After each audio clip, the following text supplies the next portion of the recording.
Final Nail in the Economic Coffin by Cherokee Billie. You are quite aware of the economic downturn over the last 2 years. So many people cannot get jobs. Job layoffs are a daily occurrence, and small businesses are closing left and right. The situation is critical, and this is a depression that is far worse than the one that occurred in the 1930s. There are more people living in the United States than there were back in 1930.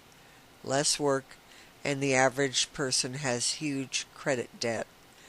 As if the situation was not bad enough, what has occurred with the tornadoes devastating most of the Midwest in April is the final nail in the economic crisis. Why do I say this? Millions of businesses were destroyed. Millions of people lost their jobs, and millions have lost their homes. There is no way that the government can rebuild what has happened due to the tornadoes. The government has not been doing a good job of rebuilding the economy before the tornadoes.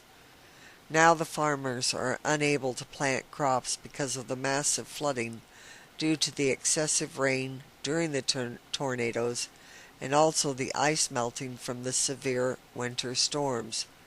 These farmers likely will lose their farms and will not be able to come back next year and continue their farming businesses. There will not be food to feed the animals such as cows, chickens, and pigs.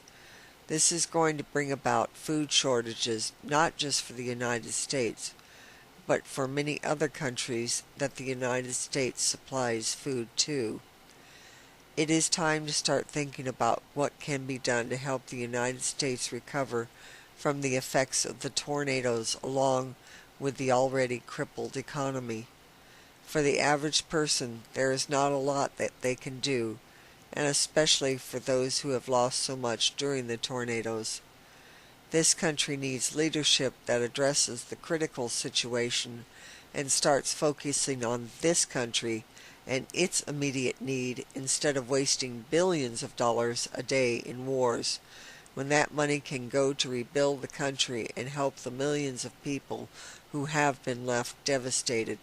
The lack of true leadership is destroying a once great nation. When will the people unite and demand that the government stop needless wars and help their own people? Wouldn't that be a wonderful thing to see? Of course, the odds of that happening are very slim. Too many people still believe that their government tells them the truth and that their government is there for them. Ask the victims of Hurricane Katrina if that's true. 6 years later and they still have not recovered. Wake up and strengthen the things that remain. Winston Churchill. The price of greatness is responsibility. Aldous Huxley.